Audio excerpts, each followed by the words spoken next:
सभी परिजनों को मेरा प्रणाम। आशा करती हूँ मेरे सारे ही भाई और बहन बिल्कुल स्वस्थ और प्रसन्न होंगी।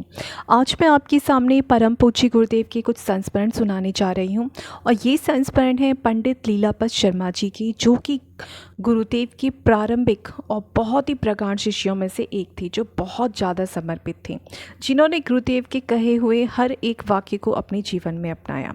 तो चलिए सुनते हैं कि वो क्या बताते हैं। तो वो बताते हैं कि एक बार गुरुदेव ने कहा था कि सारे गाँव में जाइए और वहाँ पे यज्ञ कराइए।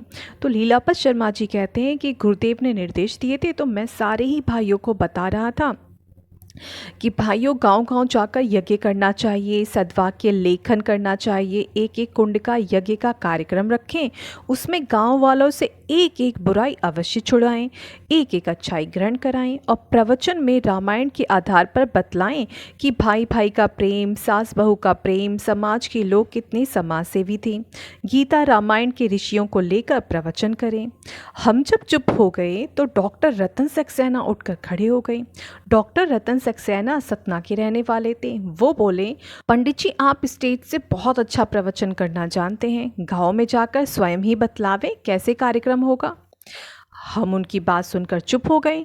अब हमने शांति कुंज में ही साइकिल सीखना प्रारंभ कर दिया। शाम को 1 घंटा साइकिल चलाना सीखते थे। हमने 1 माह तक शांति कुंज में साइकिल चलाना सीखा। वहाँ शिविर चलते थे, उनमें हमारा रहना अनिवार्य था। जो भी कार्य करते गुरुदेव साहित्य स्टॉल अवश्य लगवाते थे, शांति कुंज में गोष्ठी लेते थे और साहित्य भी संभलवाते थे। जब हम मथुरा आए तब हमने साइकिल यात्रा का पूरा प्रोग्राम बनाया। सबसे पहले हम कानपुर गए। भाई शुक्ला जी, सेंगर जी और 5-6 भाई थे। हम सब हमारे साथ कानपुर से साइकिलों से यात्रा पर गए। कानपुर के भाई बहनों ने टोली को उत्साहपूर्वक विदाई दी। करीब 5 दिन के कार्यक्रम बनाए गए। साइकिलों पर ही बिस्तर, भोजन का कच्चा सामान भी था, क्योंकि नए गांव का कार्यक्रम था। जिस दिन पहुंचते थे उस दिन सारे गांव में दीवार लेखन करते थे और एक भाई भोजन बनाता था। भोजन का कार्य हमारे जिम्मे था। रात को प्रवचन होता था। एक कुंड का यज्ञ भी कर लेते थे और गांव वालों से दक्षिणा में एक बुराई छुड़ाते थे और एक अच्छाई ग्रहण कराते थे। भाई हरि प्रसाद शुक्ला टोली नायक थे। हम भी उनकी आज्ञा का पालन किया करते थे। इस प्रकार गांव का साइकिल का कार्यक्रम बना। करीब 10-15 गांव में गए। एक गांव में सभी भाई गांव की दीवारों पर दीवार लेखन करने गए। हमको भोजन बनाना था। जिस जगह में हम ठहरे थे उसके पास एक बुढ़िया माता का मकान था।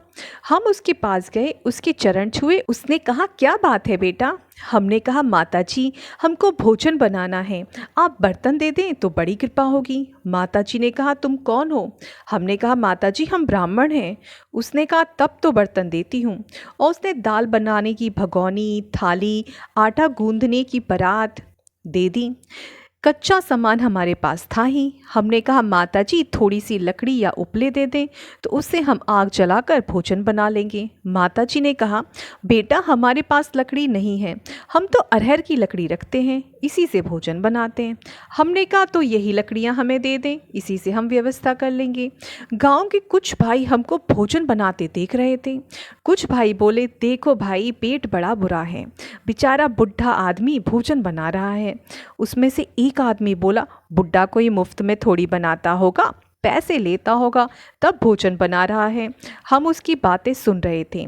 जब हरिप्रसाद शुक्ला दीवार लेखन करके लौट रहे थे तब उन्होंने भी उस गांव वालों की बातें सुन ली।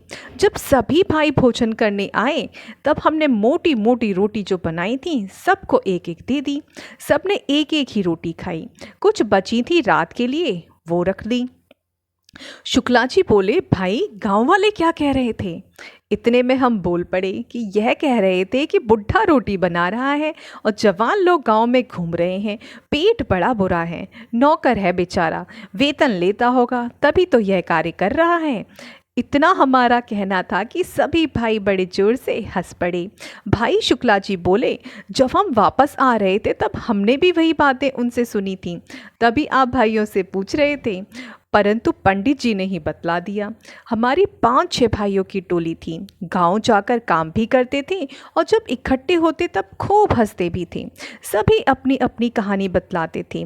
रात को जब प्रवचन हुआ तब भाई शुक्ला जी ने कहा, आप लोगों का भ्रम है, यह हमारे व्यवस्थापक हैं, इनके ही निर्देश पर टोली बनाकर चले हैं। हमारे बड़े भाई हैं। सभी गांव वालों के सामने हम भी स्टेज पर बैठे थे। टोली वाले भाइयों ने हमारे चरण छुए। गांव वालों को बड़ा आश्चर्य हुआ कि व्यवस्थापक होकर रोटी बनाता है। जिस मिशन में ऐसे भावनाशील व्यक्ति हैं, तभी गांव गांव जाकर दीवार लेखन कर रहे हैं और बुराइयां छुड़ा रहे हैं। समाज के प्रति इनका बड़ा प्रेम है। हमने बताया कि हमारा गुरु हरिद्वार में रहता है। यह भी बताया कि आप हरिद्वार अवश्य आएं। गांव वालों ने कहा, हम उनके दर्शन करने अवश्य जाएंगे। जिनके शिष्य इतने सेवाभावी हैं, तब उनके गुरु के दर्शन तो करने ही चाहिए। इस प्रकार हम गांव गांव गए। एक जगह एक नाला आ गया। हमारे साथ जितने भाई थे सब नाले को देखकर खड़े हो गए। हमारी साइकिल पीछे थी, तब हम आगे आए। हमने अपनी साइकिल को कंधे पर रख लिया और नाला पार कर लिया। तब सभी भाइयों को साहस हुआ और साइकिल कंधों पर रखकर सबने नाला पार कर लिया। नाला पार करके सभी हंसने लगे, कहने लगे, पंडित जी, नाला क्या समुद्र को भी पार कर सकते हैं। हमको पूर्ण विश्वास हो गया है। सब लोग हंसते हुए साइकिल पर सवार होकर आगे चल दिए। 5 दिन की यात्रा में स्वर्ग जैसी स्थिति में रही। वह यात्रा हमको आज तक याद आती है। शुक्ला जी ने हमारे फोटो भी यात्रा के खींच लिए थे और कानपुर आकर हरिद्वार गुरुदेव को समाचार भेज दिए कि पंडित जी के साथ गांव की यात्रा की है। इसके बाद हम गुजरात गए। वहाँ भी साइकिल यात्रा पे गांव में गए। वहाँ पर भी खूब हवा फैली। सब शाखाओं में साइकिल यात्रा निकालकर गांव गांव गए। एक कुंड का यज्ञ करते, दीवार लेखन करते, बुराई छुड़ाते। इसकी हवा सारे देश में फैल गई। उसी का परिणाम है कि मिशन इतना फैला। गुरुदेव गांव गांव यज्ञ चाहते थे। अब समय आ गया है कि हम गांव गांव टोली बनाकर निकलें और यज्ञ कराएं, दीवार लेखन करें, बुराई छुड़ाएं, गांव में संस्कार कराएं। अब वह बड़े बड़े यज्ञ नहीं चाहते हैं। उसमें खर्चा अधिक होता है। जनता से धन लेते हैं पर देते कुछ नहीं है। अब एक दिन गुरुदेव की प्रेरणा आई कि उनको अब कुशल इंजीनियरों की आवश्यकता है। पंडाल बनाने वाला कार्य मजदूर भी कर सकता है, पर गुरुदेव को अब छत डालनी है। उसके लिए साहस वाले, आत्मबल वाले कार्यकर्ताओं की आवश्यकता है, जो त्याग कर सकें, बलिदान कर सकें। भीड़ की जरूरत बिल्कुल नहीं है। भीड़ गंदगी फैलाती है। अब भीड़ में से कुशल कार्यकर्ता छांटने हैं। अब गांव गांव जाकर यज्ञ कराने, संस्कार कराने, बुराई छुड़ाने, दीवार लेखन करने का कार्य करना चाहिए। हिम्मत वाले कार्यकर्ताओं की आवश्यकता है। प्रत्येक घर में गायत्री माता का चित्र और एक माला का जप आरंभ करवाना चाहिए। अब गुरुदेव गांव का निर्माण चाहते हैं। 1 लाख गांव में यज्ञ कराने का काम, शाखा कायम करने का काम कराना चाहते हैं। कुशल इंजीनियरों की आवश्यकता है। समझदार आदमी थोड़े ही बहुत कार्य कर दिखाते हैं। समझदार आदमी एक अच्छा है, भीड़ कुछ नहीं कर पाती। तो ये संस्मरण था हमारे लीलापत शर्मा जी का, पंडित लीलापत शर्मा जी का।